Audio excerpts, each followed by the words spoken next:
Hey guys, what's going on? It's me, Jay, doing the second half to the um, 1997 year in review. And first of all, I want to start off by saying Happy Thanksgiving to all the subscribers. And as you know, guys, this is a wrestling channel, and wrestling on Thanksgiving is an American tradition as old as apple pie, turkey, and stuffing. So let's get into it. And this 1997 review will include the annual Thanksgiving tradition of the Survivor Series, perhaps the most infamous and important Survivor Series in the pay per view's history, the Survivor Series of the Montreal Screwjob. Where we left off in the WWF was The Undertaker is now the WWF champion. He defeated Psycho Sid at WrestleMania 13. Sid supposedly shit his pants.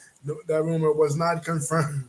That rumor was not confirmed, but we have a new WWF champion. And what was cool about this match was that The Undertaker ditched the all black costume and he put on the gray gloves again, an homage to his original costume when he won the title the last time at the Survivor Series from Hulk Hogan in 1991.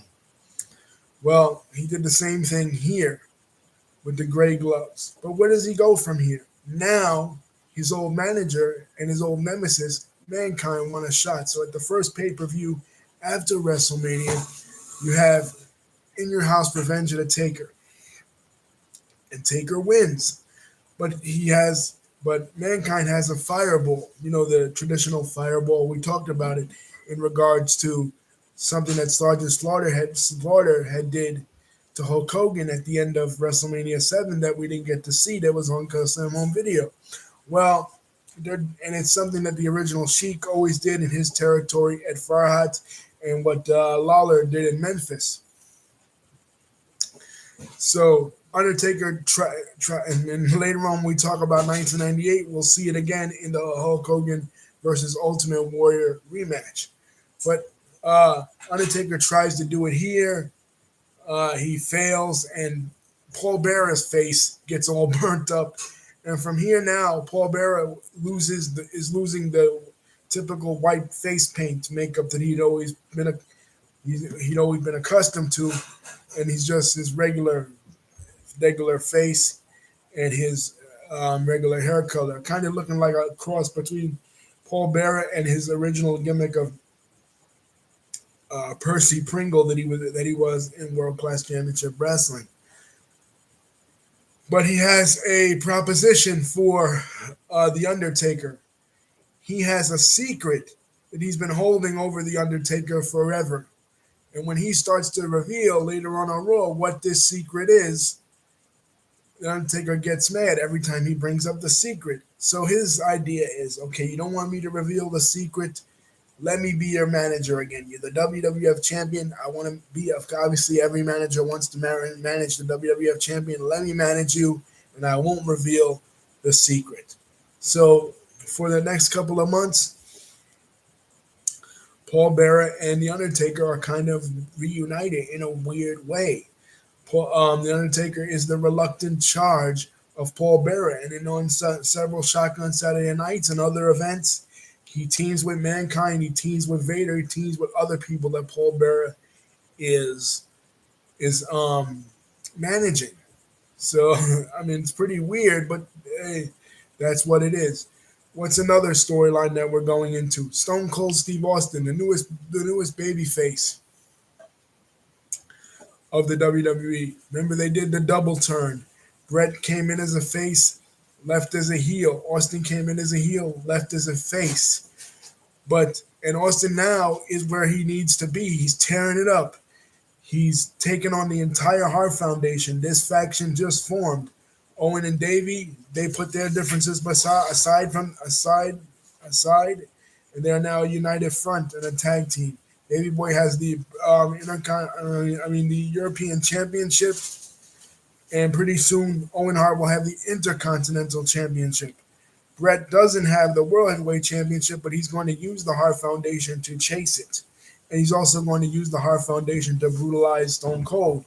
Little does he know that although Stone Cold Steve Austin is a a lone wolf in the company, he's still kicking ass. And he takes a chair on one episode of Raw when they're in Rochester and he bashes it into the leg of Bret the Hitman Hart. Even Bret's in the ambulance, he still opens up the ambulance door and he still keeps bashing it in and bashing it in to the point where for the next couple of months, Bret Hart will have to be wheeled around in a wheelchair by the other by the other members of the Hart Foundation, including, and they've added two new members, a returning Jim the Anvil Neidhart and Brian Pillman. Although Brian Pillman isn't a friend, isn't a family member to the Harts, he's a close family friend. He trained in Stu Hart's dungeon. He competed in Stampede Wrestling back in the 80s. People know him, you know. So he is in the Hart Foundation. And like I said, Jim the Anvil Neidhart, they called him back in. That was always happening with Jim Neidhart because he was married to Bret Hart's sister, Ellie, and he was a family member. Stu Hart would always try to get him hooked up with Vince. He'll say things to Vince like, you got anything for the big bastard? Meaning Jim the Anvil Neidhart. The Rhino, and they would see what they had for him. You know, sometimes it'd be him with the new foundation teaming with Owen or him teaming with Owen in 94 as heels. Other times it was like he was the Who wrestler or whatever. But here he fits perfectly because this is a family faction. And again, what is unique about this faction is they go to Britain, they go to Canada, they go to other countries, Germany, India. They're cheered as baby faces. They're lauded as gods. And we see this on several episodes of Raw.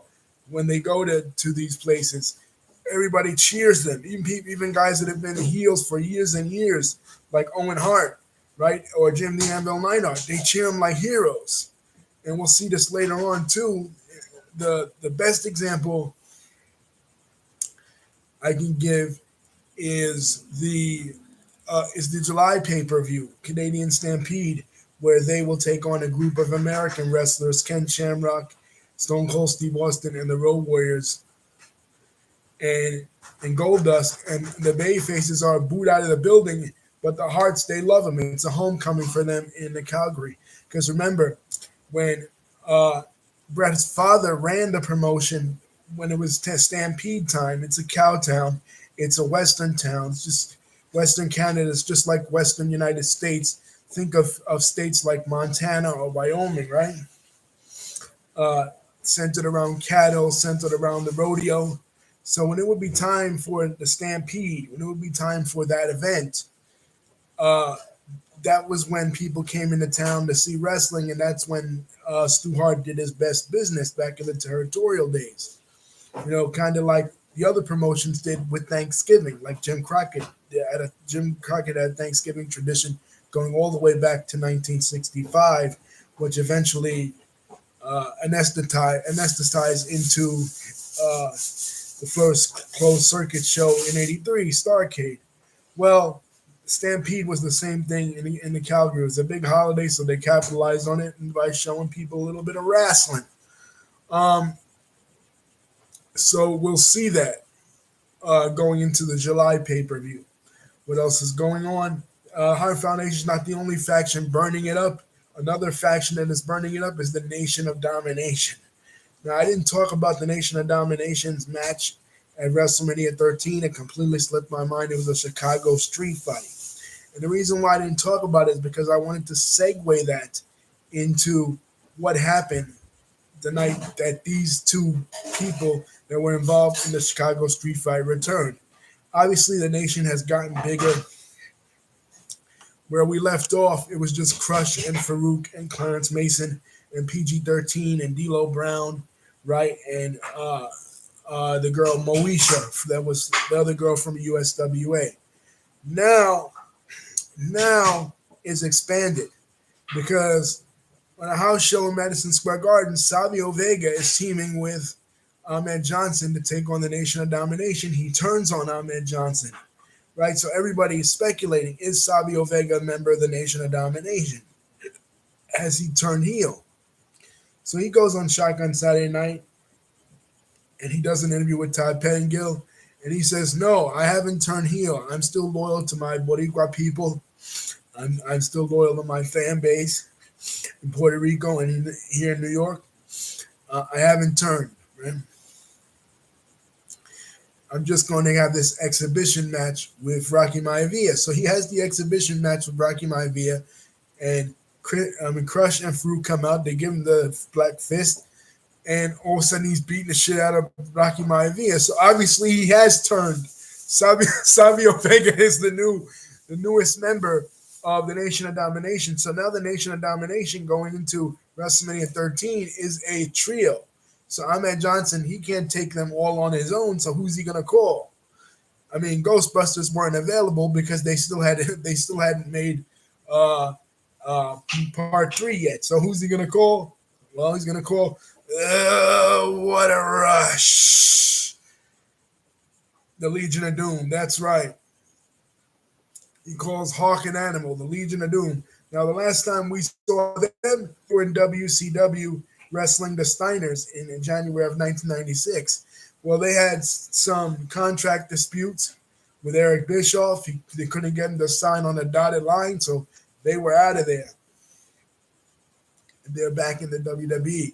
The last time we saw them in the WWE, they were riding around with a puppet called Rocco to the ring, and they were managed by Precious Paul Ellering. Well, Precious Paul's not back, but they are.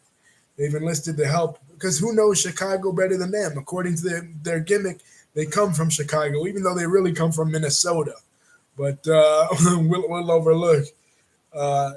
Geography be damned, right? You know what I mean? This is wrestling. You know what I mean? Who really cares necessarily? But their gimmick hometown has always been Chicago, so they're back teaming up with Ahmed Johnson in their street fight. But when do they come back? What's the Raw that they come back?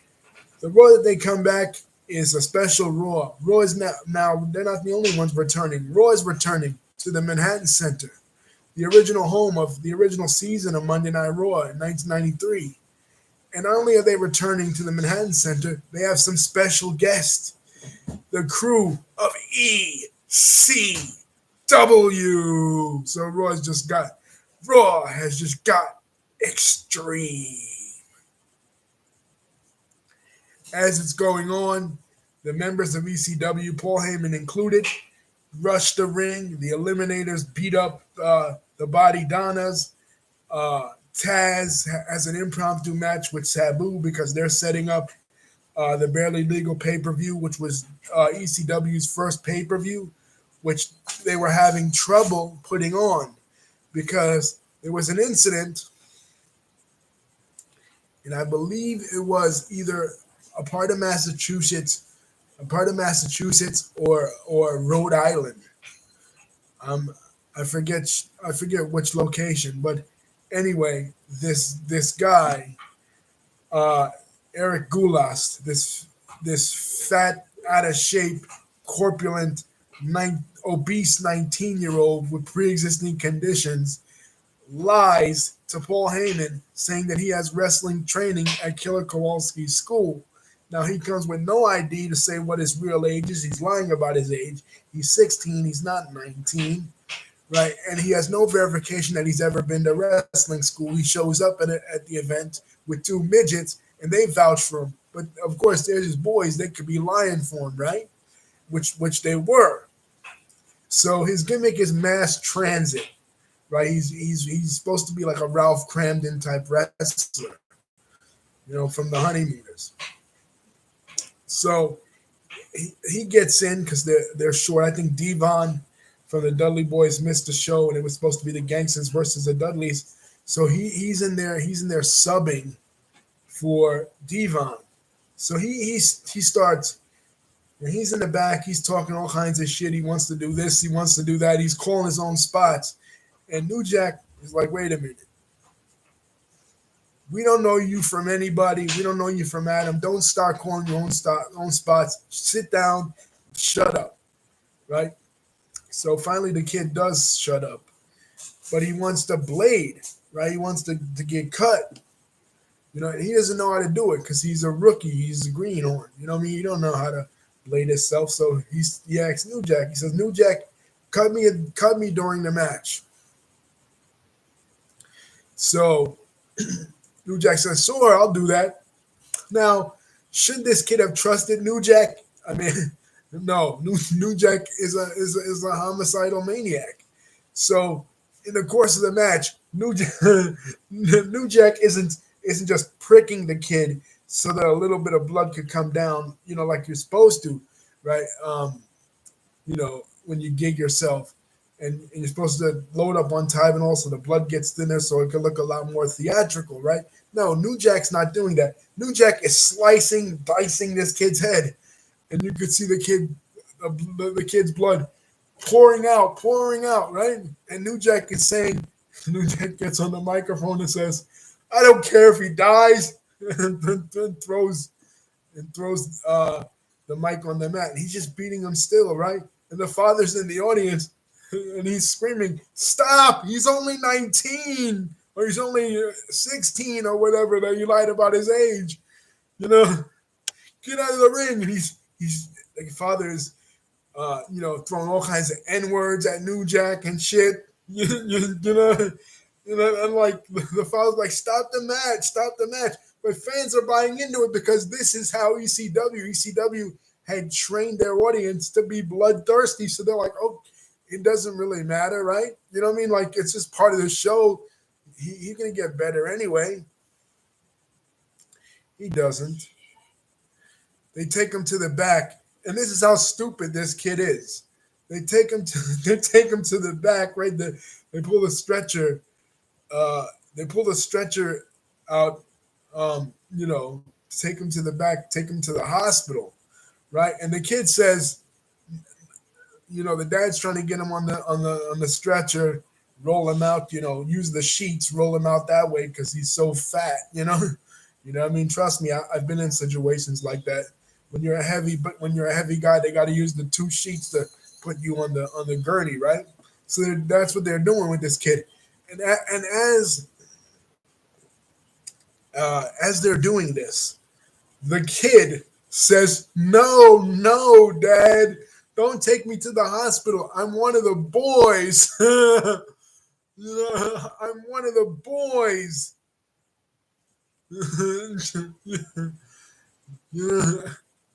I mean, as he's bleeding to death, he's like, it reminds me of like when Michael Jackson got burned in the Pepsi commercial, and then like they're taking him in the ambulance and he raised the 2 peace signs. Well, that's how this kid was. No, Dad, no, I'm one of the boys. And eventually better heads prevail, but the family sues ECW. Just as they're about to get on cable with their first pay-per-view. So keep in mind what I said last video, how John McCain is going around banning all the UFCs as human cockfighting. They're getting banned from pay-per-view. They're getting banned from all these kinds of pay-per-views as well. You know what I mean? So UFC is a no-no. So the cable companies hear about this ECW incident, and they think ECW is like UFC. That's real. So like, we're not going to add that. And it was pulled from all the cable companies, their pay-per-view. So they worked so hard to get a pay-per-view, and then finally it was pulled. But with the help of the WWF and with the help of this invasion show that they did in the Manhattan Center, they were able to gain their publicity, and their fans did a writer campaign in for their first pay-per-view. And what a spectacular pay-per-view it was. Middle-aged and crazy Terry Funk won the ECW championship from Raven. And Taz and Sabu finished off their legendary rivalry.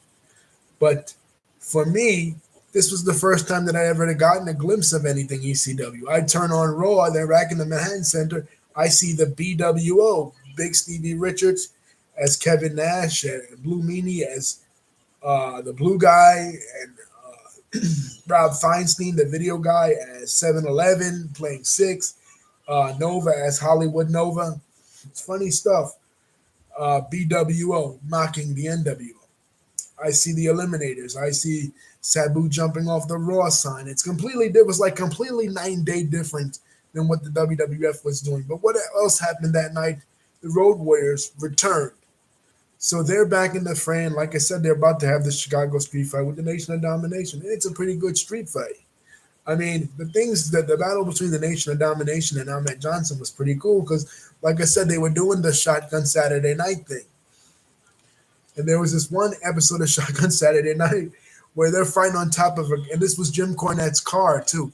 They're fighting on top of a car, and Ahmed Johnson does the Pearl River plunge to D'Lo Brown on top of Jim Cornette's car, and then Jim Cornette's laughing it up, thinking, "Ha, oh shit, that's an awesome spot." What Ahmed Johnson just did to D'Lo Brown. But they're like, "Jim, that's your car." He's like, "Oh shit, that's my car." you know, he's all pissed off, right? As he will be, as he should be. So yeah, I like the Chicago street fight. The only thing that I didn't like about the Chicago street fight was there was an incident where uh, Farouk was hung by a rope, and it kind of looked like a lasso. You know what I mean? And the imagery of a black guy being hung by a rope, even though it was by Ahmed Johnson, another black guy. Still, the history of lynching in this country, I felt like was bad optics in a way. But it was nice to see the Legion of Doom return. Ahmed Johnson was wearing the spikes that day. You know, but the Nation of Domination is doing big things, and they're coming out like 40 of them, including PG-13. They got their song, "We Are the Nation of Domination." Uh, Leave us alone or we bum rush your mother, some shit like that. And then the Black Power fist. But as we move into June, something very unique is about to happen. Because Farouk, as a result of him doing really well at the King of the Ring, he's about to receive a WWF title match from The Undertaker. So this is his chance to finally bring up the racial politics of there having never been a black champion in the WWF. He says he has a sit down interview with Vince McMahon. He says, "How many black champions have there ever been in the WWF? I could tell you that, Vince McMahon. There's never been one." And Vince just stays dumbfounded because I mean, how can he argue with facts? Just a year ago, he made Ahmed Johnson the first intercontinental black champion. So they asked Ahmed Johnson, and then they expect Ahmed Johnson to coon it out and to take like a conciliatory approach and say, "Oh well, just because there's never been a black champion before in WWE doesn't mean there won't be one in the future." He comes out and he says he actually agrees with Farouk. Now here's a guy who put him out of commission. Here's a guy who's been beating him up every chance he's got.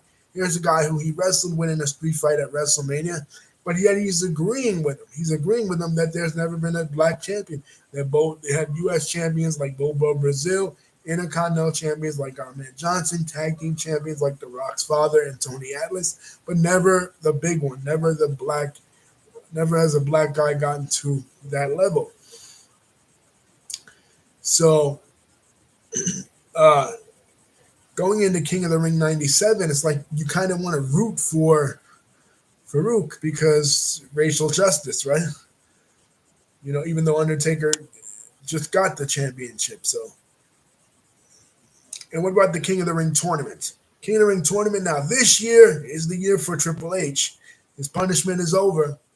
The curtain call doesn't matter anymore. But the underdog in this story, there's always an underdog when it comes to the King of the Ring. In '96, it was Jake Roberts. In '95, it was Savio. In '94, it was Razor Ramon. In '93, it was Bret himself. But in 1997, it was Mick Foley. Because after Mick Foley parted ways with Paul Bearer, and Paul Bearer started to focus almost exclusively on managing The Undertaker, Jim Ross did this candid sit-down interview with Mick about his life, and that's when Mick started to talk about his his growing up in Long Island, New York, to two Irish American parents, and his love of professional wrestling and the character that he created when he was a teenager, Dude Love, because he talks about this time when Shawn Michaels was champion, when he said to Shawn Michaels, he said, when I was young, I imagined myself as you. I wanted to be you. I wanted to be the ladies' man. I wanted to be the one that we walked into the arena and all the ladies swooned for me. And I even had a character made out to be that Dude Love. And we see the character of Dude Love, teenage Dude Love, jump off of his parents' roof onto a mattress in imitation of Jimmy Superfly Snuka.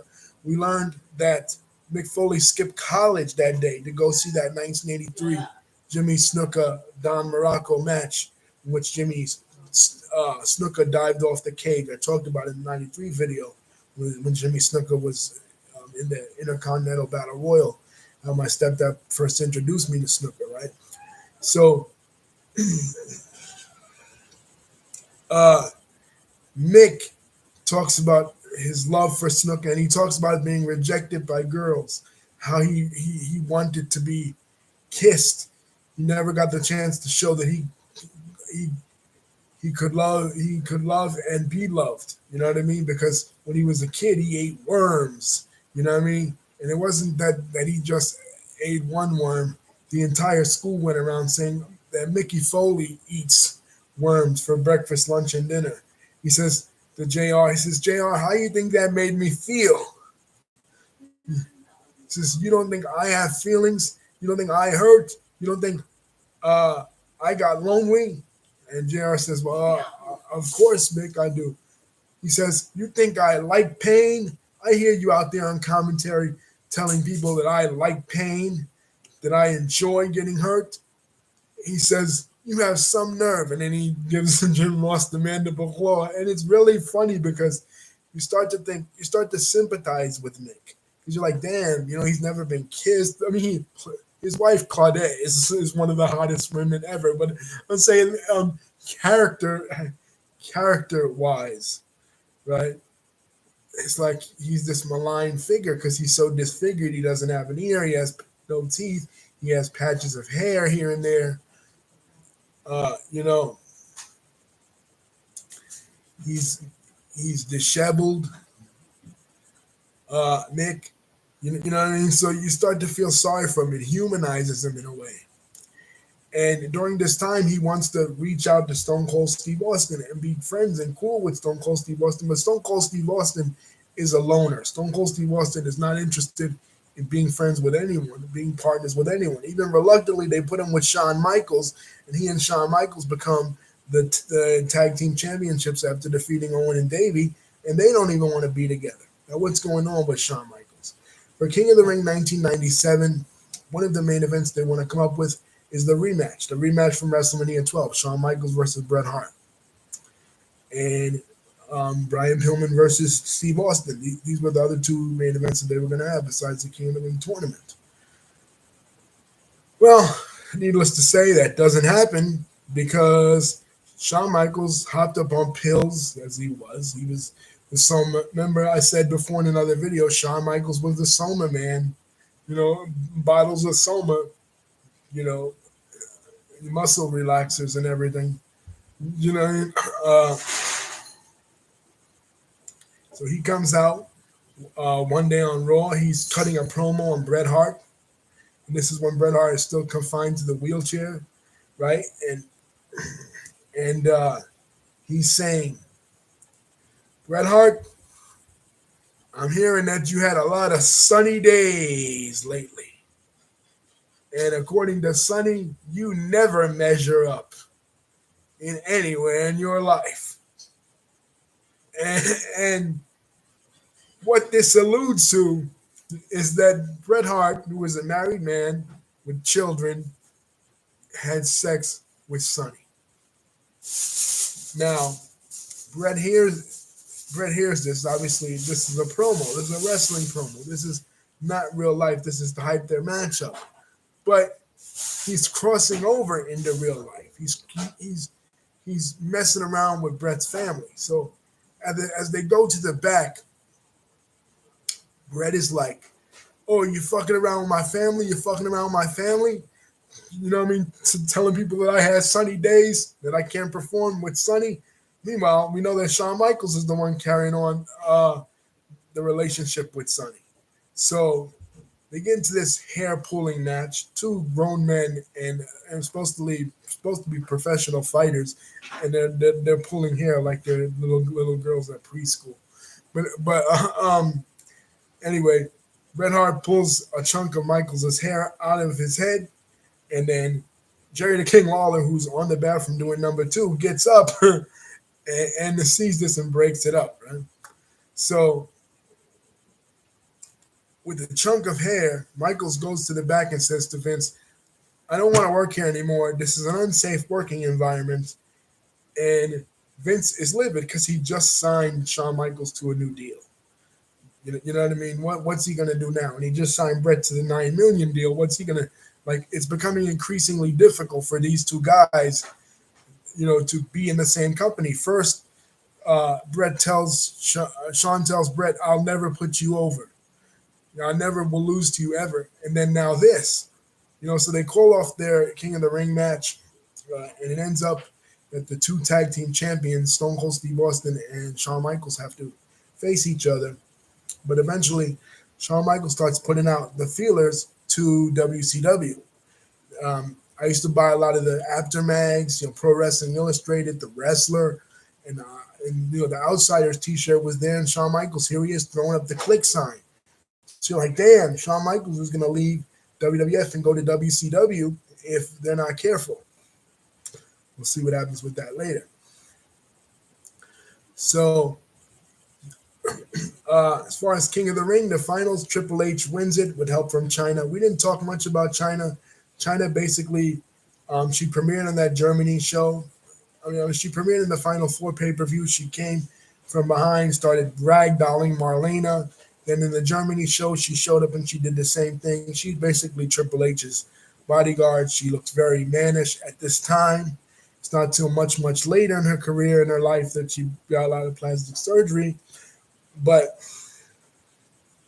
she, as we know, is another person that will be dragged into the Clique's orbit, much like Sunny, and will begin to, especially later after she leaves Triple H and starts going out with X-Pac, into the Clique's orbit of pills and drugs and pills and drugs. And eventually her life ended tragically in 2016. You know what I mean? But right here, as it stands in 1997, she's still good. She just got out of Killer Kowalski school. She trained there with Hunter. And I think Hunter and her were going out at this point, or maybe much, much later they started dating. But he's off to the races, man. He's King of the Ring 1997, and it fits him more. It fits him more than it did Stone Cold, fits him more than it did Mabel, even Owen Hart to some extent, because he has that regal-esque personality. But he uses his scepter and his crown to just beat the shit out of Mankind. So obviously the Mankind feud is not over with, and it's not. So we get into the July pay-per-view, which is Canadian Stampede. Again, the homecoming for the Hearts. They're taking on all the baby faces. They're taking on Stone Cold Steve Austin. They're taking on Ken Shamrock. They're taking on the Road Warriors. They're taking on Goldust, right? And they're cheered. They're the cheered ones. But what about the WWF Championship match? Well, we didn't get to that yet. I almost skipped over it. Ahmed Johnson, like I said, King of the Ring, defending Farouk, saying, yeah, there's never been a black champion. He's right. So Ahmed Johnson's kind of taken a new different turn, if you will, kind of sympathizing with Farouk. Before this, Farouk was study calling Ahmed Johnson and Uncle Tom, making Ahmed Johnson seem like, he was the biggest sellout in all of the black community in WWE, right? So Farouk has the match with Undertaker, and none of the Nation of Domination failed. The Nation of Domination failed to help him capture the World Wrestling Federation Championship. So the night on Raw, he fires every Nation member. He fires PG-13. He fires Savio Vega and he fires Crush. And his idea is, I want to create a bigger and blacker Nation of Domination. So he's firing everybody, even Clarence Mason. Clarence Mason is gone. So the only one he left behind was D'Lo. I mean, D'Lo and he, to create the newer and blacker Nation of Domination. But who he has in mind? Kama, the former Papa Shango, the former Kama Mustafa actually fits him now with the Black Muslim gimmick, and the future Godfather. He's the newest member. But he and Farouk are teaming in the main event against Ahmed Johnson and The Undertaker. And what happens is a shock, a very shocking thing. Ahmed Johnson turns on The Undertaker, gives him a Pearl River plunge, and then goes up the ramp and does the Black Power salute to Farouk. So now Ahmed Johnson is a member of the Nation of Domination, which is very strange. And it was kind of like, to me, it was kind of like when Tatanka joined Ted DiBiase's $1 Million Corporation. It was like, why? You know what I mean? You didn't need to do that. So Ahmed is set to have a WWF title match with The Undertaker at Canadian Stampede, but he gets injured, and Farouk takes his place, and Farouk loses. So Canadian Stampede is one of the best pay-per-views that you could ever watch, just because of the reaction, like I said, that the Hart family got as they performed every move. Like the littlest move, they got a pop from. Say, for example, Owen Hart would knock down Stone Cold Steve Austin. They would get a pop just from that. So they win, and all the Hart family comes pouring in. Every single Hart family, like there's a dozen of them. So all the Harts come pouring in. It's a huge celebration for them and for Calgary as well, because Stu Hart is a statesman in Calgary, no doubt. But the good times would not last long. As we move into September, as we move into August, move into the August Spectacular of the WWE, SummerSlam. And what do we have for SummerSlam? We have The Undertaker putting up his WWF Championship against Bret Hart with a stipulation. If Bret Hart were to lose this match, he then would not be allowed to wrestle in the United States. If Owen were to lose his Intercontinental title match against Stone Cold Steve Austin, he would have to kiss Stone Cold Steve Austin's ass. If Austin were to lose, he would have to kiss the ass of Owen Hart. If British Bulldog loses his match, he'll have to eat dog food. And if Jim the Anvil Neidhart loses his match, he'll have to shave his goatee. And if Goldust is able to defeat Brian Pillman, then Brian Pillman will have to wear a dress. So one guy eating dog food, one guy in a kiss my ass match.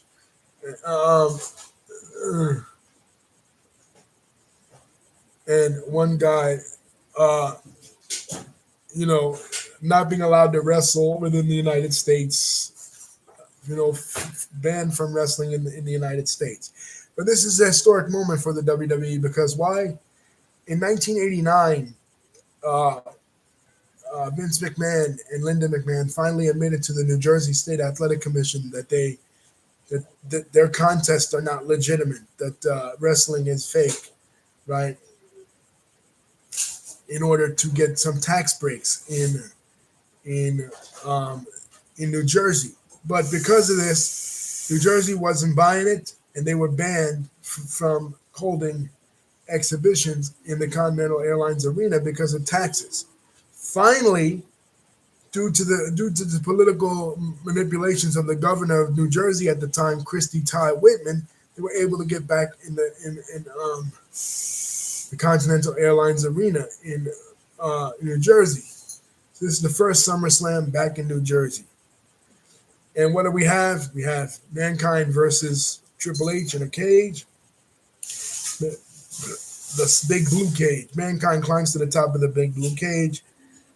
He rips off his gear. He gives the Superfly Jimmy Snuka "I love you" sign, and he gives an elbow, an homage to him.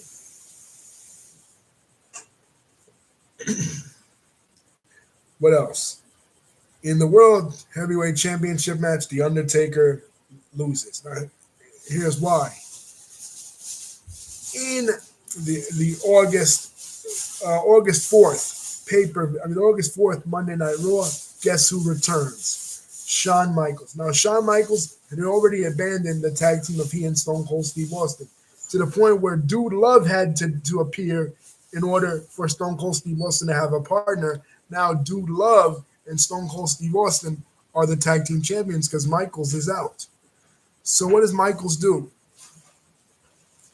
Michaels announces that he will be the special guest referee for the Undertaker Bret Hart match at SummerSlam. Now, this is like, okay, this creates a conflict of interest because he hates Bret Hart. Well, he's going to cost Bret Hart the match, and Bret's not going to be allowed to wrestle in the United States for the rest of his career. We don't know yet. And this is the exact same. This is the exact same day that Gorilla Monsoon is moving out as the president of the WWF, and they're bringing in Sergeant Slaughter as the commissioner. Because what went on during the first hour of that Raw was the Hart Foundation came down and they beat the shit out of Vince McMahon. They hockey beat him. They pulled his jean jacket over his head and they started punching him. So in order to restore law, order, and justice in the World Wrestling Federation, they brought back the Sarge as the commissioner. So now Sergeant Slaughter is the commissioner for the WWF. So all the stipulations are set as regards to the Hart Foundation, and we'll see where it goes from there. So in the dog food match, they completely forget about that stipulation. The only one they hold to is Goldust and Brian Pillman. Brian Pillman does have to wear the dress, and he also kidnaps Terry Reynolds. And he and Terry Reynolds, start to record these X-File tapes.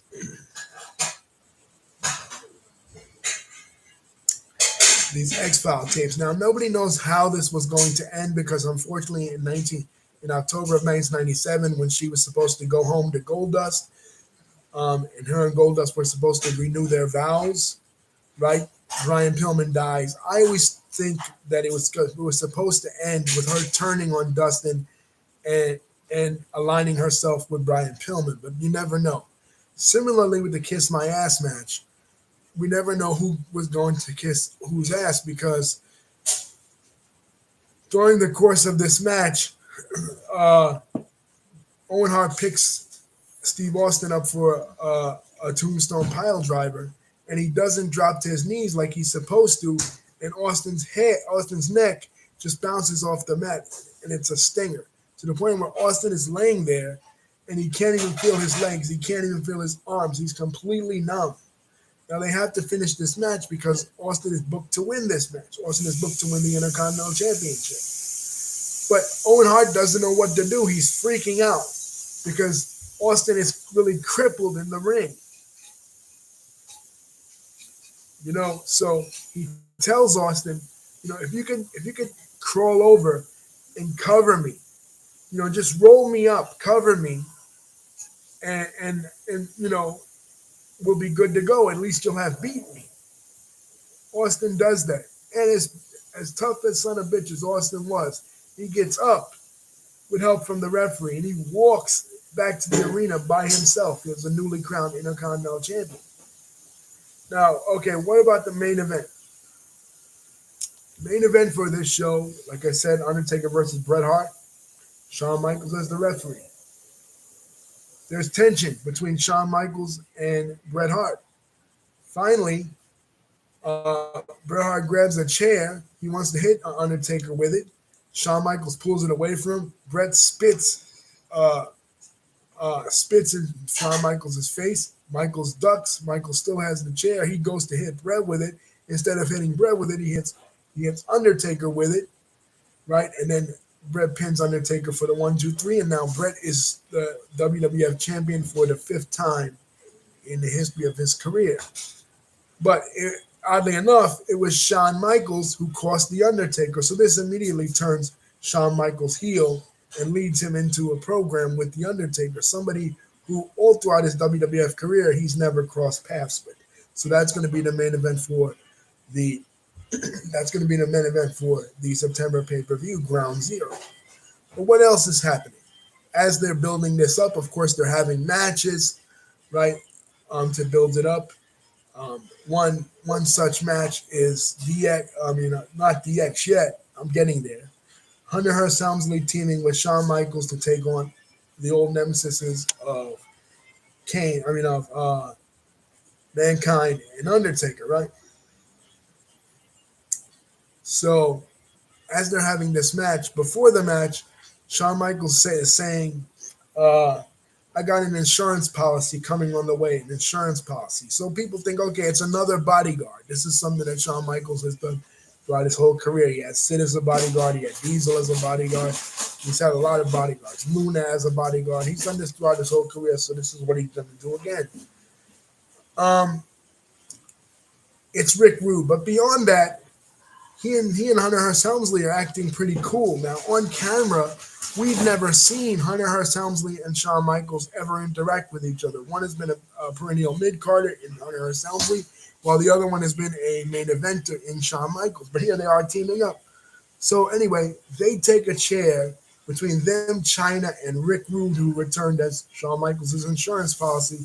They bloody the shit out of Undertaker and Mankind. And over the next few weeks, they start to hang out together. They air the tape of the curtain call, May 19th, 1996. On there, they mock it. They say, you're supposed to be, what were you doing there with me? You were supposed to be a good guy. I was supposed to be a bad guy.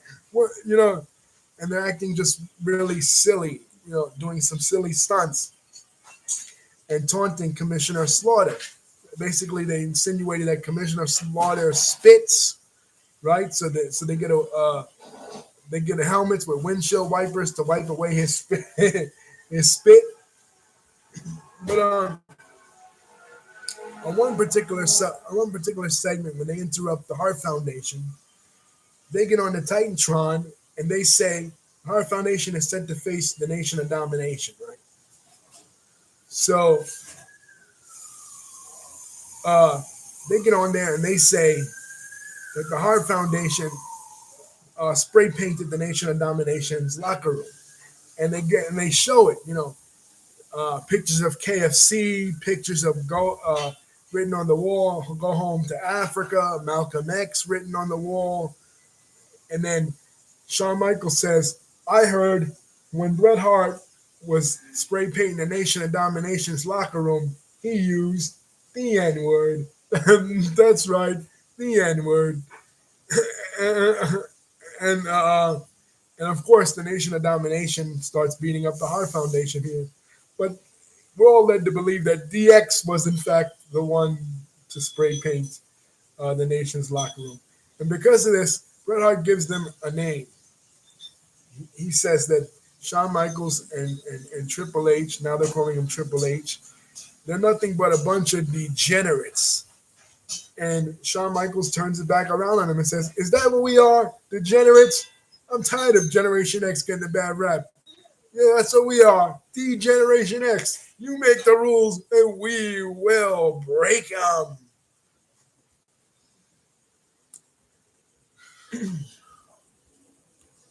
So here you have another faction, D-Generation X. Now, what's going on with the Nation of Domination?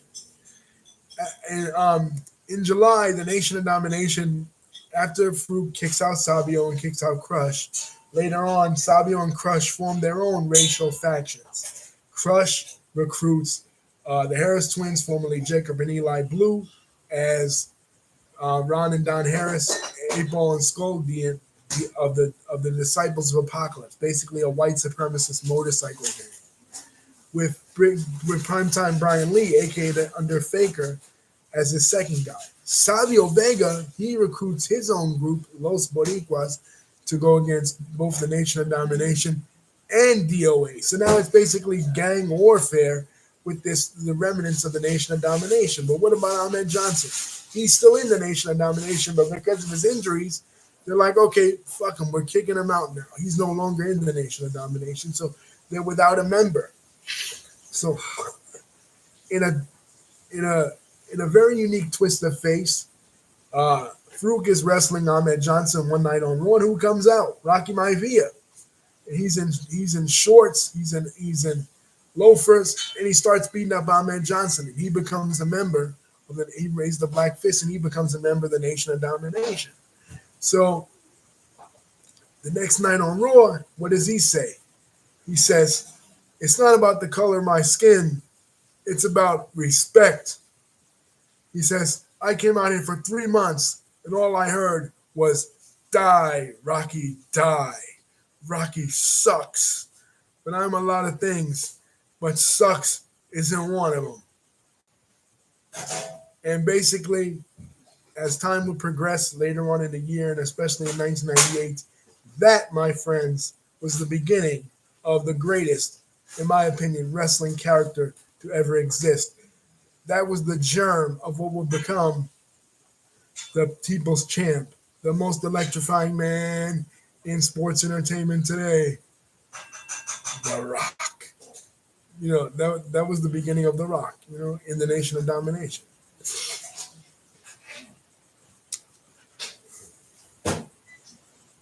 Because his charisma would overpower Farouk's.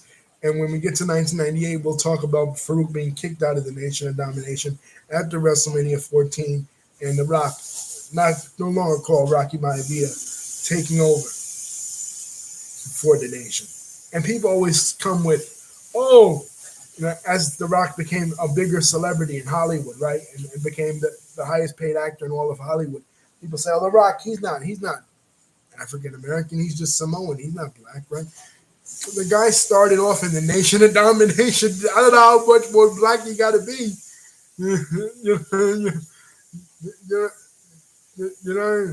Like, besides the fact your actual government name is Dwayne Johnson. I know he acknowledges more Samoan side, but that's only because of wrestling. There's so many Anawahis in wrestling, and one Johnson, you might as well go with the Anawahi side. But, I mean, come on. The guy in real life, he started his career in a black militant faction. So, he's about to do big things, including winning the Intercontinental Championship and going into his first feud with Stone Cold Steve Austin.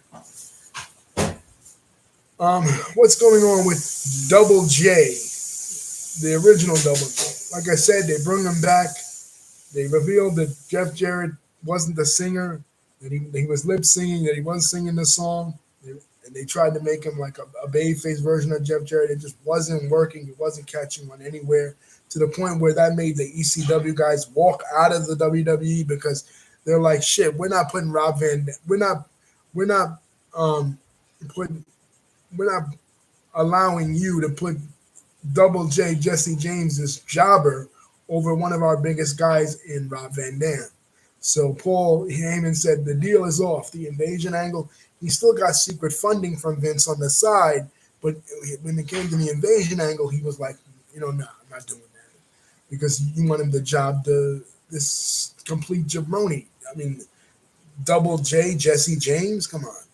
So finally, the Honky Talk Man does find his protege, and his protege is Billy Gunn. Keep in mind, Billy Gunn turned heel on Bart. Bart went pretty much nowhere, but we won't be hearing from Bart until the end of 1998, when he joins Jim Cornette's NWA faction as the new Midnight Express. Then he goes in the brawl for him. He knocks the shit out of everybody, including Dr. Death Steve Williams, and then he himself gets the shit knocked out of him at WrestleMania 15 by Butterbean, with Vinny Pazienza as the referee.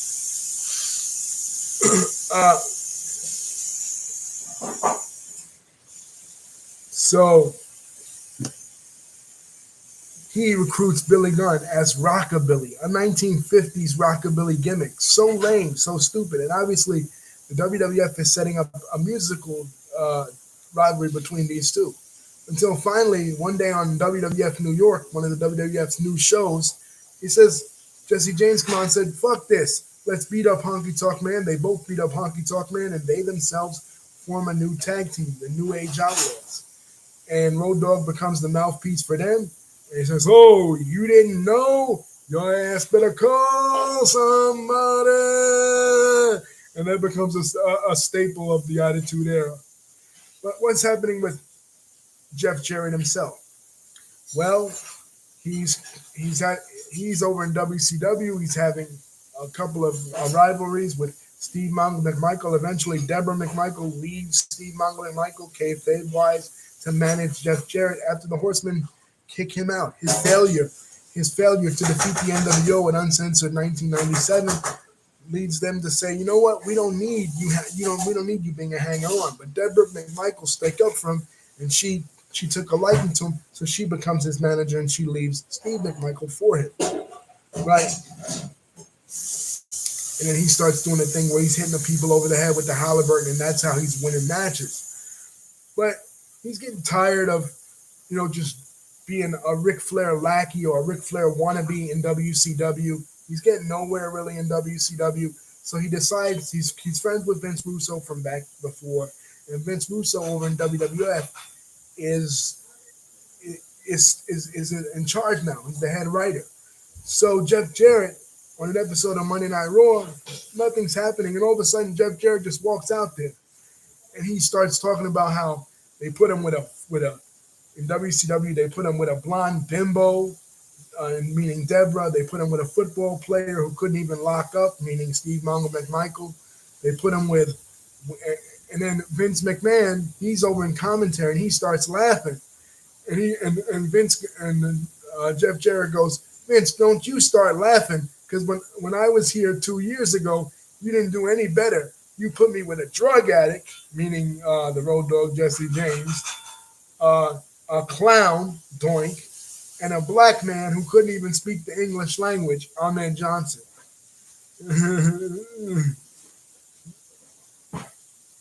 He said, I'm tired of being Double J. I'm tired of being behind other people. I'm here to represent the tradition of professional wrestling, the tradition of my family's name that goes back 3 generations. And he has this Aztec suit, and he's just announcing the Double J character. And it works for him for a while. In fact, when Jim Cornette relaunches the NWA faction, he's the head of the NWA faction as the NWA champion in WWE.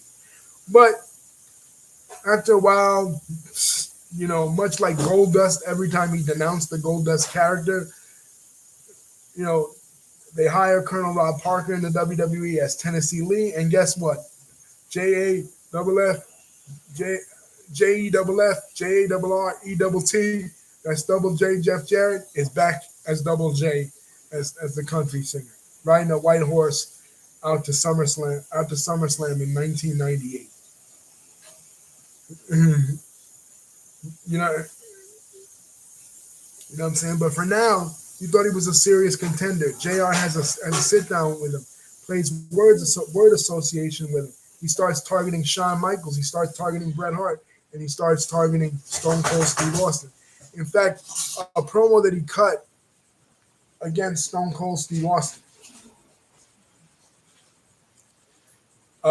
where he said that Stone Cold Steve Austin is using the Lord's name, the scriptures in vain, and using the Lord's name in vain with his Austin 3:16 slogan. And then all he does is he's a bad representation because all he could ever say is ask this and ask that. Now, Austin took that personal.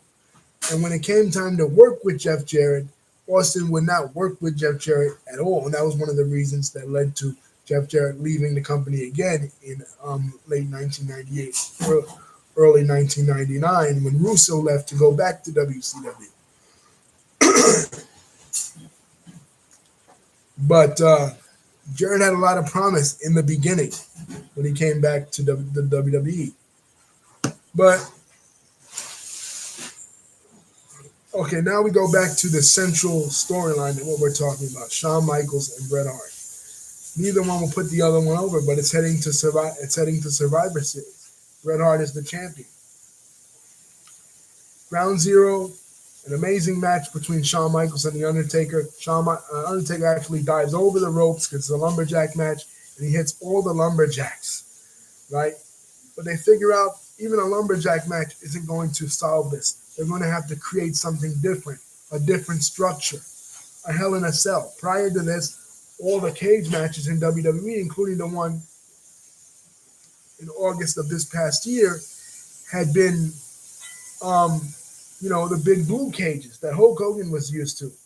No, they said they wanted the mesh cages like in the War Games. But that was Triple H and Shawn Michaels' idea. So they set up this concept, Hell in a Cell. Now, during this time, in the lead up to this, Undertaker finally said, fuck it, I'm not going to be blackballed by Paul Bearer anymore. I'm going to let Paul Bearer say whatever the hell he wants to say.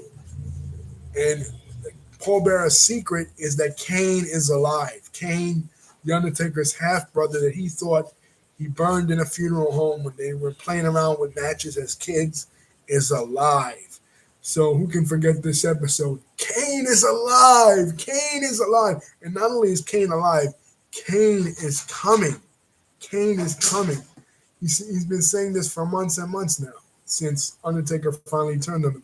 Kane is coming. Kane is coming. So we're heading into Bad Blood. We're heading into the Hell in a Cell match. It's a number one contenders match. We find out the winner of this match will go on the Survivor Series in Thanksgiving and take on Bret Hart, right? So it could either be Undertaker getting his revenge, or it could be Shawn Michaels. Of course, I really was plugged into the dirt sheets and stuff. My friend Praveen used to give me dirt sheets for free. By 1997, I was all plugged in. I knew who was what at this point. So I'm like, okay, we're finally going to get Shawn Michaels versus Bret Hart at Survivor Series. Come back around. You know what I mean? Like 5 years after they did it the first time. But how? How's the Undertaker going to lose? Because Undertaker always losing in very unique ways. And they're talking about Kane. They're talking about Kane. But at the beginning of the pay-per-view, very tragic news, guys. Brian Pillman passed away in his hotel room due to a drug overdose the night before. Everyone was looking for Brian, looking where he is. And he passed, tragically in his sleep. And that was a huge loss, especially because they were doing such big things with him. And 96 and 97 were such huge years for Brian. Finally breaking out of the pack, finally being more than just a high-flying wrestler. But it was very sad. It was very similar to David Von Erich in 1985 when he passed. David Von Erich they were grooming David Von Erich to be the NWA champion. They were doing something similar with Brian Pillman here in the WWE, I'm sure.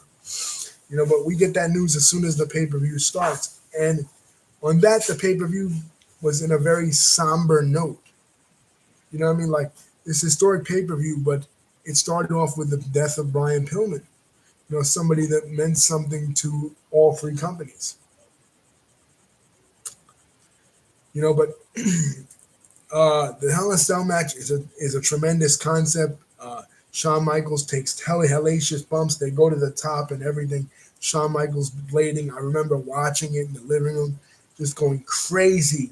My grandma never really watched professional wrestling, but she got into this. This is how it was. You've been drawing her in. You know what I mean? It was wild, man. And then in the end, the lights go down. Everything turns red. And who do we see? But Kane. And what does Vince McMahon say? That's gotta be Kane. That's gotta be Kane. And Kane comes down. He looks just like The Undertaker. Of course, he's Glenn Jacobs. We've seen him before as the fake Diesel and Isaac Yankem.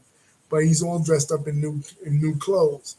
And he tombstone pile drives Undertaker.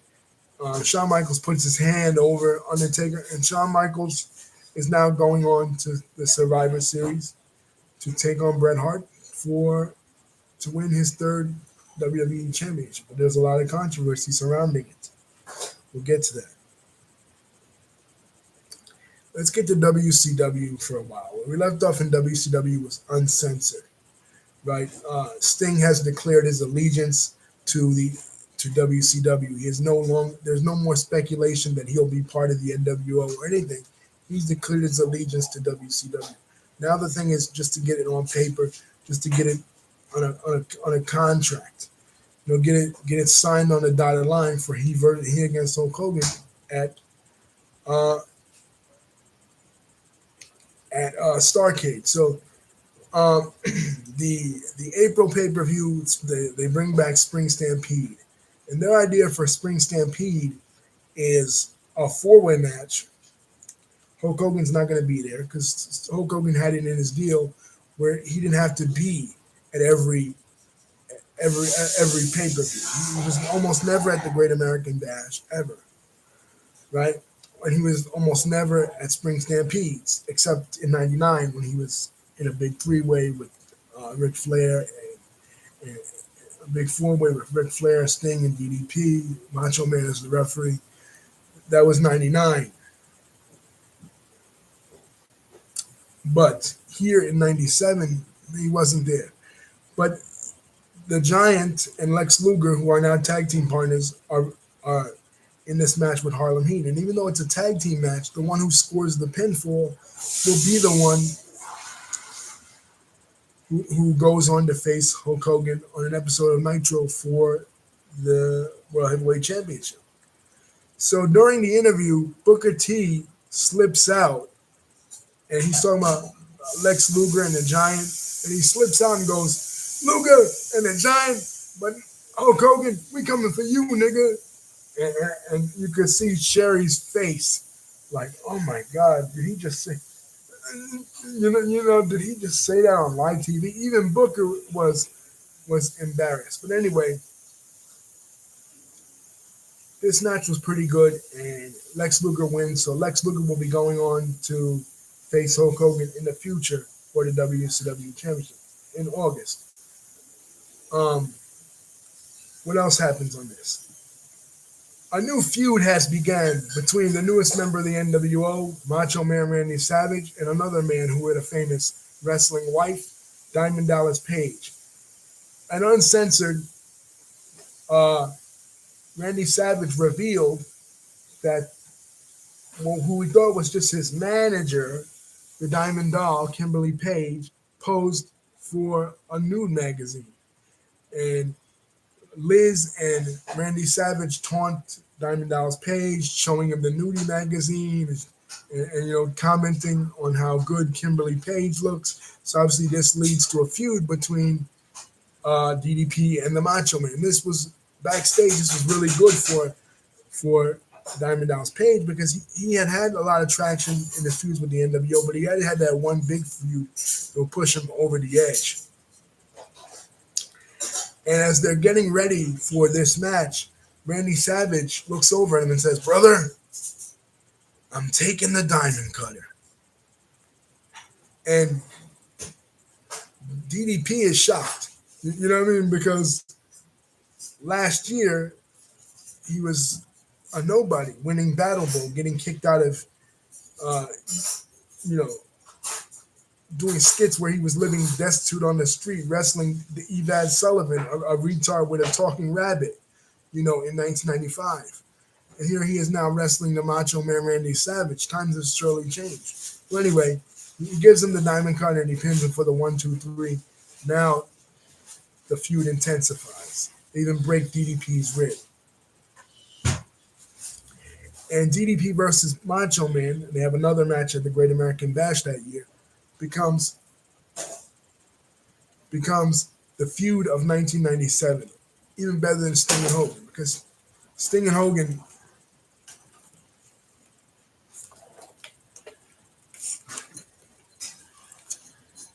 Hogan don't really wrestle. It's just Sting being in the Raptors, coming down in the zip line and beating up the NWO every once in a while. And he actually comes out with a crow in the last Clash of Champions, where they actually finally signed a contract right in August. But they don't really touch. So you can't really count Sting and Hogan as being the top feud in 1997. And Bret Hart didn't really have any. Bret Hart and Stone Cold had a lot of good feud, but his main adversary was Shawn Michaels, and they hardly touched either in WWE. So this uh, this DDP versus Macho Man feud is the feud of 1997. And just when WWE thought Macho Man couldn't do it, when he was too old, that he belonged to be the commentator, he proved them wrong. He did with DDP what he wanted to do with Shawn Michaels, basically. Was he made somebody. He made somebody credible. He made somebody real credible. Because within 2 years of doing that, DDP himself would win the WCW championship.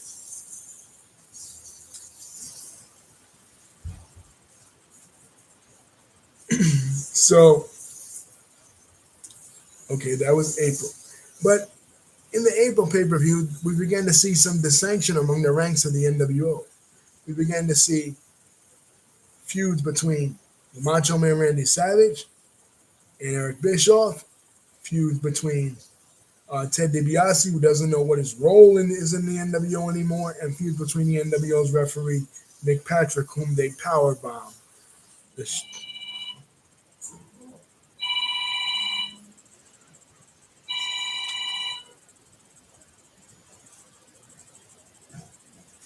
Whom they powerbombed the shit out of. And he's basically kicked out of the NWO. Basically, one faction of the NWO, Kevin Nash's faction, is saying, well, Hogan is spending too much time with Dennis Rodman. He's buddying up too much with Dennis Rodman. He needs to stay focused more on NWO business, whatever. And they start to sow the seeds of an NWO split up that will happen at the end of the year.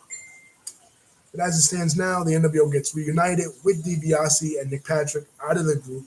So Nick Patrick now is a straight referee. He tries to get reinstated by J.J. Dillon in the WCW Championship Committee, and he strives to stay on the straight and narrow. Now we're getting into the May pay-per-view.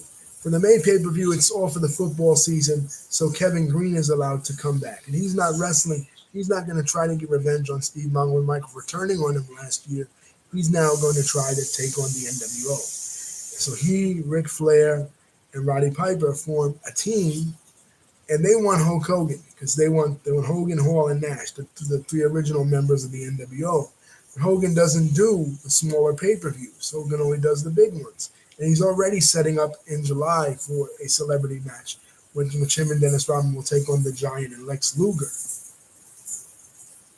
So he's not doing that. So they put him in there. They put him in there with Six, Sean Waltman, and this results in a big backstage, a real fight in Moline, Alabama, between Kevin Nash and Roddy Piper, in which Kevin Nash punches Roddy Piper because Roddy Piper, he doesn't feel like Six is up to his level. They said, let the kid do it. You know what I mean? He can carry the match. You need somebody that can carry this match. You know what I'm saying? Somebody that is a good in-ring worker. Hogan might be a name, but Hogan is not a good in-ring worker. Hogan get in there, ding, ding, he can't carry the match. You need somebody that can actually work. And Six, the 1, 2, 3 kid, is perfect for that. So they go ahead with the match.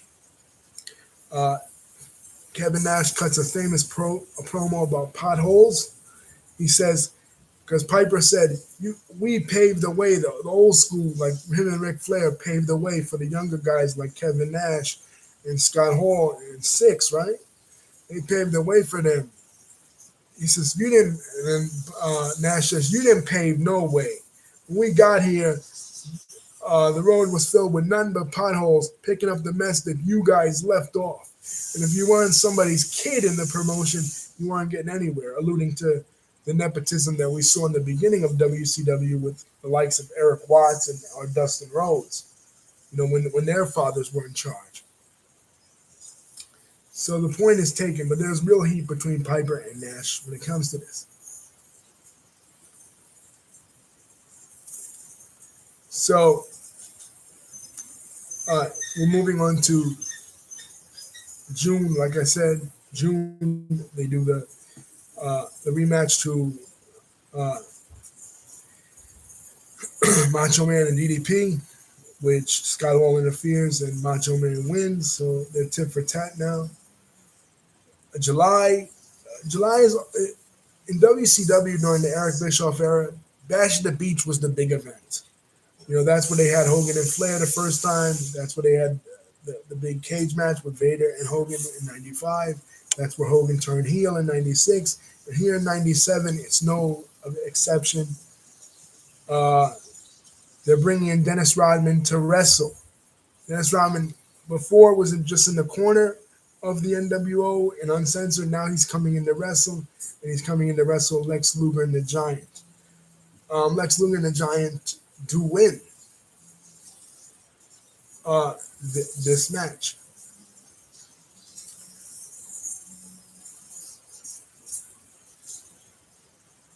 Which I guess bodes well for the celebrities. Next year in 1998, we'll see another celebrity team with DDP, and it will be a rival of Dennis Rodman in the NBA that will be teaming with DDP. But for now, we have this. And Lex Luger, he does get his shot at Hulk Hogan, and it's in the Palace of Auburn Hills, Michigan, the place where he almost defeated Yokozuna but beat him by countout, where he failed to capture the WWF Championship in 1993.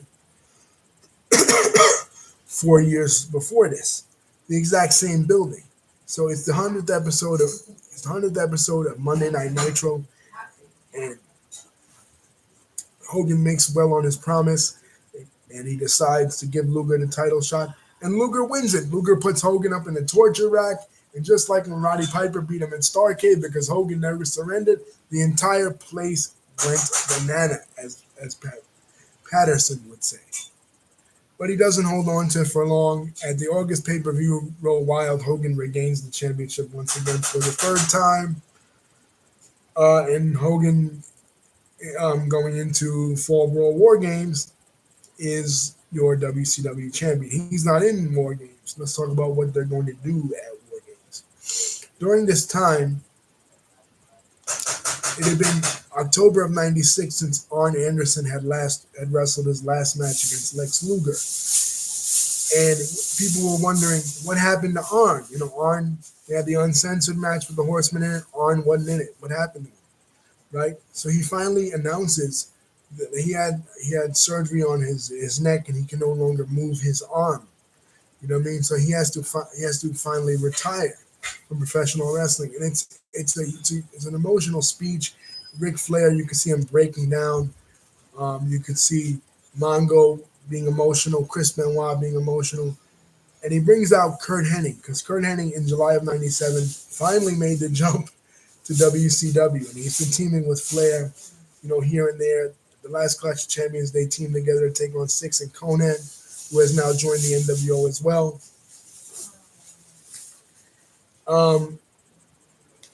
And they're like, okay, Curt Hennig's messing around. When's he actually going to join when's he actually going to join the Four Horsemen? Like, he's just playing right now. So finally, Arn comes out and says, there's only room for 4 men in this organization, but I'm out. I was a man of average build, average looks, average height, average intelligence, but I parlayed that into a wrestling career, if I do say so myself. And this was Horseman country. This was the South, so everybody was cheering, right? So he says, but I want to tell you, Curt Hennig, I want to give you my spot. Not just, he wanted to give Curt Hennig his spot in the Four Horsemen. Not just any spot, but my spot, the spot of the Enforcer. And it was a really emotional speech, and Curt Hennig agreed. So now Curt Hennig is a member of the Four Horsemen. Jeff Jarrett somewhere back in the WWF is like, damn, why couldn't that be me, right? So the next week, we see the NWO, Syxx, Konnan, Bagwell, and Kevin Nash. Kevin Nash dressed as Arn Anderson. He puts on a fat suit. He comes out with a cooler full of beer. He's making fun of Arn Anderson being a drunk. And Syxx is making fun of how emotional Ric Flair is, crying and crying and crying.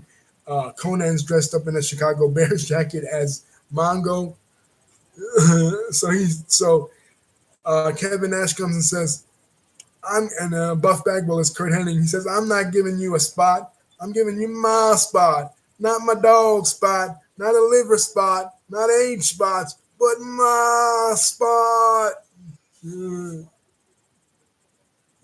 Basically making fun of the my spot speech. He says, I'm a man, and he repeats it word for word. I'm a man of average height, average build, average intelligence, average carpentry skills. But I parlayed that into a wrestling career. Back in the days before the NWO, we had the same fat broads. Yes, the fat broads following us around from town to town. He starts naming like these little southern towns.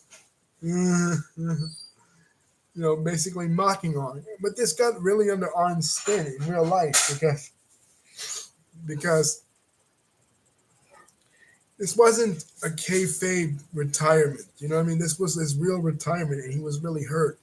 You know, and Nash took it kind of far. Not only that, the Horsemen never got their comeuppance. Yeah, if they'd have done this, and it was a funny skit, believe me, we went around.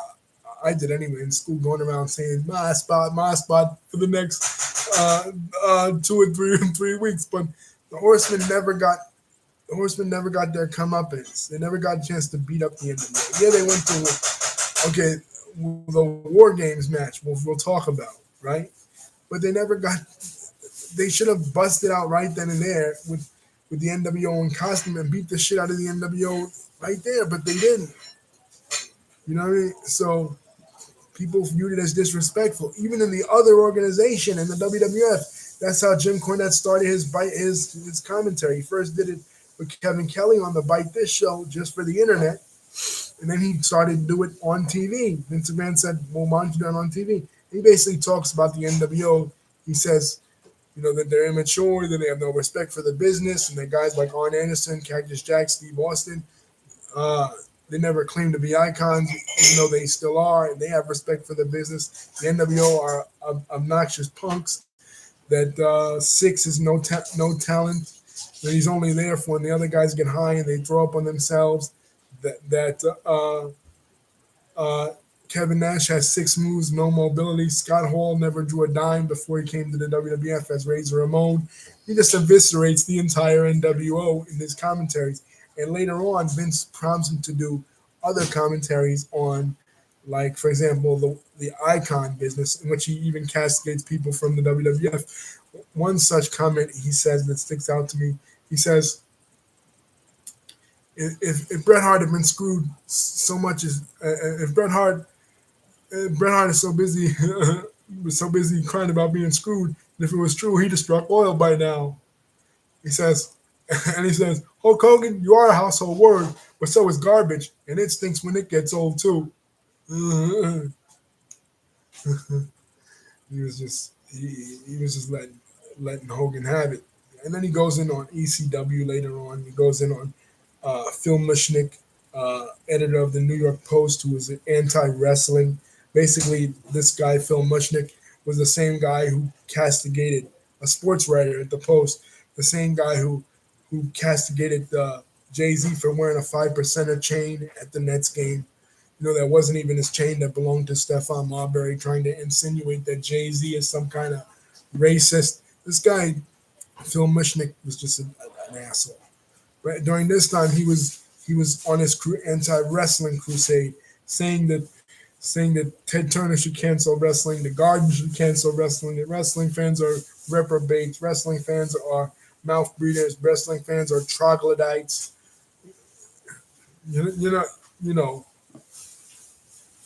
All that sort of stuff coming out of the Post. Believe it or not, and Vince McMahon is such a staunch conservative, crazy.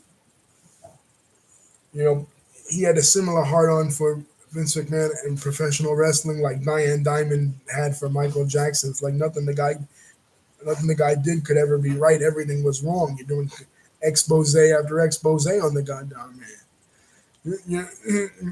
man.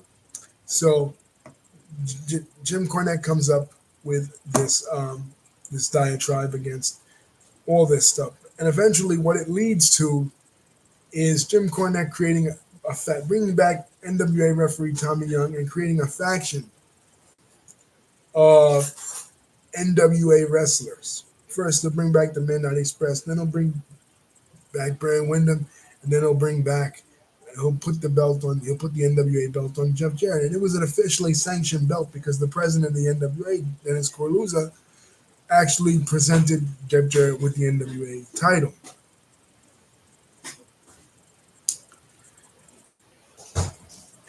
But it died a very slow death after the NWA title match between Barry Windham and Jeff Jarrett, in which Jeff Jarrett won by cheating, in which Jim Cornette handed him the title and he hit Barry Windham with it. And then Stone Cold Steve Austin comes out, mocks his Fargo strut, and then stuns him. So it's like, okay, enough of this NWA shit in '97 anyway. Eventually, Jim Cornette would turn on the Rock and Roll Express and make his own version of the Midnight Express, and also bring in Dan Severn later on, one of the real NWA competitors. But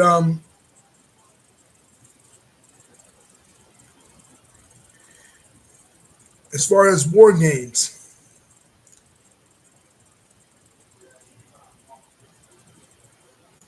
they have the War Games match, and Curt Hennig is a member of the Horsemen. He doesn't get in until last, and he sets Ric Flair up, and he slams the door in Ric Flair's face, and he joins the NWO. And the NWO brutalized the Four Horsemen, and Curt Hennig is your new member of the NWO. It was all a swerve to begin with. So basically, in Greensboro, North Carolina, they shit the bed when it came to the Four Horsemen, and they lost business in that particular heartland of WCW, their old Jim Crockett Promotions, by doing this stunt, by mocking the Four Horsemen and not allowing the Four Horsemen to get their comeuppance. Later on in 1998, they would return with Dean Malenko as a member, and Ric Flair would go on to defeat Eric Bischoff in a match for the presidency of WCW at Starrcade, but it was a little bit too late by then. This was like the death nail in the coffin of the Four Horsemen. So it seems like the Four Horsemen are out of it. The only hope for WCW is Sting. Finally, Sting has the match. They sign it at World War III. Piper and Hogan have another match, cage match on Halloween Havoc '97. I don't really remember much else from this other than that match and the spectacular match of Eddie Guerrero.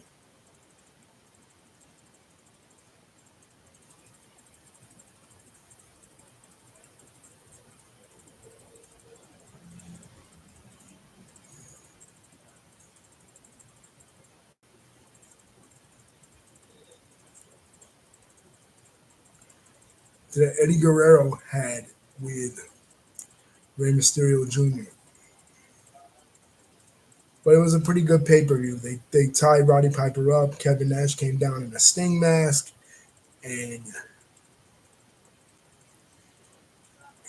Larry Zbyszko, who's been feuding with Scott Hall, refereed a match between Scott Hall and Lex Luger. Pretty soon, Larry Zbyszko would insert himself into the storylines of the NWO. He's been calling the NWO the New World Order for years now, but he would finally insert himself by challenging both Scott Hall and Eric Bischoff. And Starrcade '97, it's set for Eric Bischoff to put control of Nitro in a match against Larry Zbyszko. So Larry Zbyszko versus Eric Bischoff is set for Starrcade '97. In addition to Sting versus Hogan for the control of Nitro. Now, the plan for this was, like I said, for the NWO to have their own TV show, Nitro. They would have Nitro, and WCW would have Thunder. Because behind the scenes, Vince McMahon is already telling Bret Hart that he can no longer pay him that huge contract. And he has to get out of the contract now. Only a year in, he has to get out of it. Vince can't afford it, he's saying. So he says, renegotiate your deal with WCW and see what you can get out of it. But the problem is, Bret Hart is the WWF champion. How do you get the belt off him? He doesn't want to lose to Shawn Michaels. You know what I mean? So what you do,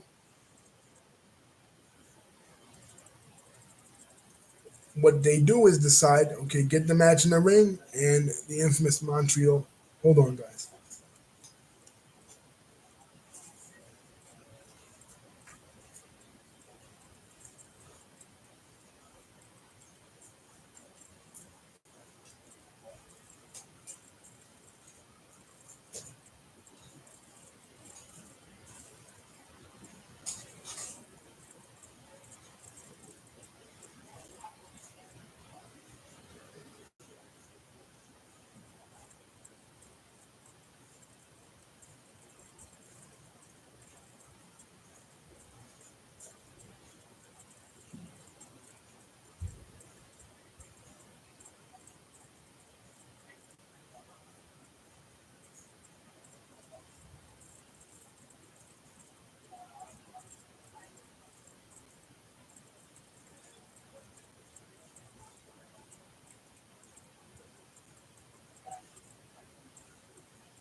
Yeah, I'm back. Anyway, guys, yeah. Uh, the infamous Montreal Screwjob, because Vince is dead set on dead set on having Bret Hart lose the championship to Shawn Michaels. He doesn't want anybody else. He doesn't want Stone Cold Steve Austin. It has to be in Montreal. Bret won't lose it in Canada because he's been building himself as the Canadian hero since the time he turned heel at WrestleMania 13. So he would make himself look like a hypocrite. He doesn't want to lose it in the night before in Detroit in the United States because he promised the fans a championship match. So what to do? You know what I'm saying? So finally, somebody, some say it's Jim Cornette, some say it's Vince Russo, some say it's this one, that one. Somebody comes up with the idea, just have Shawn Michaels put him in the sharpshooter and have the referee ring the bell, which is what they do. This is Survivor Series gang rules. Uh, and Bret Hart is screwed. You know, Shawn Michaels puts him in the sharpshooter. And during this time, Paul J is shooting a documentary about the life of Bret Hart called Bret Hart Wrestling with Shadows and the contract negotiations he went through a year and a half ago, and basically his family's unique wrestling legacy. So the camera crew is following him around. And by the way, it's one of the best wrestling It's better than what will come out 2 years later, Blair Blaustein's Beyond the Mat. To me, in my opinion. So Brett gets in the sharpshooter, and the referee Vince McMahon, who by the way is at ringside. He's not as ringside as a commentator, as an announcer, or anything. He's at ringside walking out normally, like he never does. And when Shawn Michaels gets Brett in the sharpshooter, he screams, "Ring the fucking bell!" And Hebner rings the bell. And Hebner promised Brett that he would not double cross him, but he does. Brett gets so pissed that he spits at Vince McMahon. He puts WCW in air quotes, and in the back, he even punches Vince McMahon. And that's the end of Bret Hart's relationship with the WWE until 2010, as he is headed to WCW. What do they have him do in WC? Well, the next night on Raw, they have a bunch of Canadian flags. The NWO is courting him. As usual, when somebody makes that jump from WWF to WCW, the NWO comes. But they rolled out the red carpet for Bret. Oh, Canada. And the whole ring is filled up with NWO members with Canadian flags. And this is what Vince was scared of. If Bret did not drop the belt to Shawn Michaels in Survivor Series, what if Bischoff had pulled a stunt like this? He did this with Medusa in '95. What if he'd have done it with the WWF Championship? He couldn't really take those chances. He had to screw Bret. Bret was not willing to do the right thing. This is something that had to be done. But in the minds of the fans of the WWF, this turns Vince McMahon into the most vicious heel in the company. This is a moral issue, a moral quandary that needs to be corrected in the minds of the WWF, and we'll see in 1998 who rises up to correct that moral quandary in his infamous and famous feud with the boss of the company, Vince McMahon. We'll see who that person is. Most fans don't know that Shawn Michaels really wasn't behind it. Some suspect he wasn't. For years, up until 2002, Shawn Michaels denied he had any involvement with it. He claims on the Wrestling with Shadows documentary he didn't know anything about it. He didn't know. But come to find out later, he did know. So by the end of November, all of the Harts are let go. British Bulldog is going back to WCW. Jim the Anvil Neidhart is going to WCW for the first time. Except for Owen Hart. Owen Hart is still under contract. Vince will not let Owen Hart go, and this will play a role in Owen Hart's death later on in 1999. So the next night on Raw, DX brings out a midget, Bret Hart. They beat up the midget, Bret Hart. They fool Jim the Anvil Neidhart, thinking that he's the third member of DX. Then they kick him out. Finally, Ken Shamrock, who's a real-life friend, and remember, he's linked to Bret Hart because his first match he ever was involved with was Bret Hart's submission match at WrestleMania 13. So he comes out to defend his honor, and he challenges Shawn Michaels to the WWF Championship match at the DX pay-per-view, the last pay-per-view. So we started with an NWO pay-per-view, and we ended with a DX pay-per-view. Isn't that something? 1997. And Sergeant Slaughter comes out of retirement for a boot camp match against Triple H, in which he loses.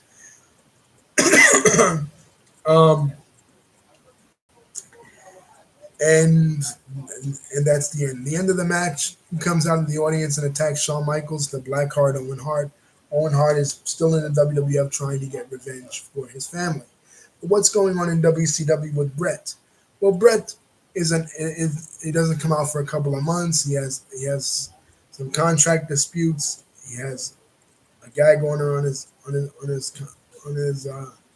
non-compete clause on his contract, so he can't come out the next night anyway. But who knows what Bischoff would have did. He comes out to clarify that he's not going to join the NWO. He is not joining the NWO, but that he is going to be the referee for the Larry Zbyszko Eric Bischoff match. So the Larry Zbyszko Eric Bischoff match goes as planned. But the Nitro before Starrcade, what does the NWO do? They come out in the middle of the show, they tear up the sets. with the newest member, Rick Rude, because Rick Rude was member. Rick Rude was a DX member. He didn't agree with what Shawn Michaels and Triple H and Vince McMahon did to Bret Hart in real life. He thought that was unethical. So he had a no he was working with in the WWE with no contract. So he wasn't in breach of contract or anything necessarily. Uh, when it came to um, that, so there's an episode of Raw and Nitro, a Raw that's taped and a Nitro that's live. When he walks out live on Raw and joins the NWO, but he's still in the background with DX.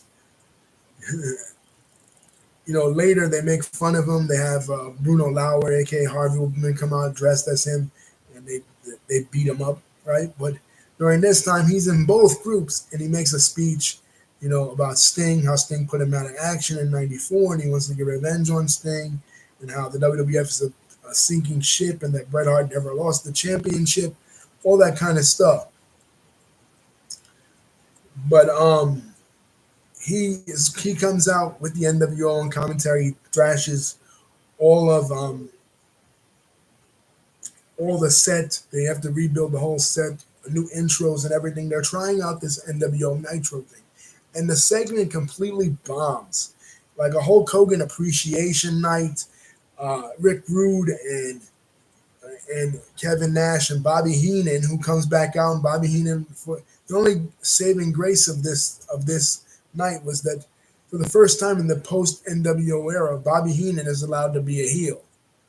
Bobby Heenan was starting to become babyface because he's not going to cheer for Hulk Hogan. That's not consistent with his character. But he was starting to become babyface, cheering for the WCW guys so much against the NWO guys, right? But now he said, all conventionalities thrown out the window. We don't know kayfabe wise if the NWO is going to be the new regime, and Nitro, and he wants to keep his job. So he comes out and kisses the ass of Rick Rude, kisses the ass of Kevin Nash, kisses the ass of Eric Bischoff to get this job. And throughout the whole night, he's a heel announcer once again. So that's to me pretty much the only saving grace of this whole thing. What else is happening in WCW besides this? Before I go on to, there's a new sensation in WCW, a mysterious man with a bald head who looks kind of like Stone Cold Steve Austin, but is more silent than Stone Cold Steve Austin. And this man is a student of the Power Plant. This man has never been in any other wrestling promotion before. He was discovered by Sting and Luger in their gym. He's a former Atlanta Falcon. His name is Bill. He billed as Bill Goldberg. He wrestles against Hugh Morris for the first time, makes quick work of Hugh Morris, and it's not long before he's feuding with Steve McMichael, and Deborah McMichael is trying to manipulate him to capture Steve McMichael's Super Bowl ring. And he is racking up win after win, and he's becoming the man. They cut his name to just Goldberg. And it looks, by the end of the year, that 1998 will be his year. And 1998 will be his year. But finally, what about Sting? Sting and Hulk Hogan, after months and months of build, finally have this match. Finally having the match. Sting is finally back in the ring wrestling Hulk Hogan. But at the last minute, Hulk Hogan says, wait a minute, he's not tan enough. He has ring rust. He hasn't been in the ring for months and months. He's not ready. So Hogan devises this plan, since Nick Patrick was the former NWO referee, say Nick Patrick, once again, flirts with Evil and does a fast count on him. And then Bret Hart could come out, since Bret Hart is a sanctioned referee for the night. And Bret could say, no, nobody here is getting screwed like I got screwed. I know about how promoters and crooked referees could screw people. And then Sting gets Hogan in the Scorpion Deathlock, and Sting defeats Hogan. That's what was the plan. When Hogan goes for the leg drop and he pins Sting, it doesn't look like a fast count on Nick Patrick's part. It's like a regular freaking count. So it looks like Hogan beats Sting clean. So when Bret Hart comes out and he punches the other referee, punches Nick Patrick, and he decides that he's going to be the referee, it looks like they cheated Hogan out of the win, not that Hogan cheated them and they tried to get revenge. So Bret Hart comes out looking like the heel. looking like a jabroni holding shit in his hand. So that's how it ends. Even though Sting and the WCW wrestlers celebrate just like they did with Luger when Luger won it in August, still it's bittersweet because Sting didn't win it decisively. And that decision, cost WCW. They lose their momentum. Now Vince has the momentum. He's the heel. Vince is coming out on interviews saying that Bret screwed Bret, and they're trying to make a Bret Hart a heel over there in WCW. Like, what the hell are they doing? They're totally misusing Bret. And what would be Bret's next storylines that he would get into? Matches with Ric Flair, matches with Curt Hennig, matches with people he's already wrestled. The match we really wanted to see was the revenge from WrestleMania 9, what we never saw at SummerSlam 93, which was he versus Hulk Hogan. And unfortunately, because of the politics in WCW, we never get to see it. We get to see it on an episode of Nitro, but with no build. What they actually do in 1998 was the NWO then, pretty soon the NWO will be splitting up into two factions due to first, when we get to 98, we'll talk about it, due to first a rivalry between the mega powers of Macho Man and Hulk Hogan, and then later a rivalry between Kevin Nash and Hulk Hogan, which will result in the red and black NWO and the black and white NWO. And Bret Hart helps Hulk Hogan defeat the Macho Man on an episode of Nitro and becomes Hulk Hogan's lackey and an unofficial member of NWO Hollywood. So the chances of having a Bret Hart Hulk Hogan match are out the window, and WCW completely misuses Bret Hart in their company until Vince Russo comes in 1999 and finally puts the belt on Bret Hart in the latter part of 1999. But by then it's too late because he has the match with Goldberg, and Goldberg kicks him in the head and gives him a concussion. That's the end of Bret's career. Bret Hart's life after the Montreal Screwjob was a very tragic life. He had the stroke in 2002. He broke up with his wife, longtime wife, Julie, for infidelities. He even came back to the WWE in 2010, and it was uneventful. The match with Vince McMahon is one of the worst matches in history. So when they finally did get a chance to capitalize on the momentum of the Montreal Screwjob when they brought him back years later, it wasn't worth it. Because Bret had the stroke, he couldn't do anything. He couldn't do anything in the ring at WrestleMania 26. You know what I mean? So this 97 is kind of closing the chapter to Bret's career in the WWE, which was an illustrious career. All our videos cover it. From 92 when he first won the championship to now that he's leaving. They cover Bret's highs and lows. You know what I mean?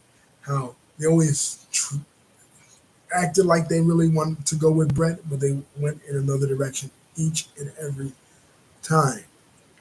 You know what I mean? They acted like they wanted to go with Bret, they went with Hogan. They acted like they wanted to go with Bret, they went with Luger. They acted like they wanted to go with Bret, they went with Diesel. They acted like they wanted to go with Bret, they went with Shawn Michaels. And we've seen this.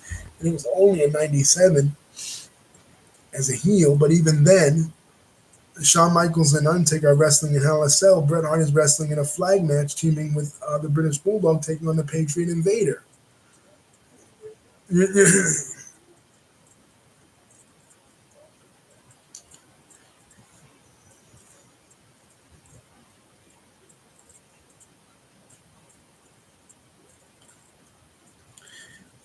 So Bret deserved better when it came to the WWE. Even when he came back for to put Anvil in the Hall of Fame in Madison Square Garden in 2019, somebody tackled him, and he already was a stroke victim by then. You know what I mean? Bret really deserved better when it came to WWE. And 1997 showed that he was one of the best performers in the history of professional wrestling because people say he never had it in the promos. No, somebody who never had it in the promos was Chris Benoit. But Bret Hart had it in the promos. He just had to bring it out in him. And 97, his heel run in 97 really did that. Bret Hart was on fire in '97.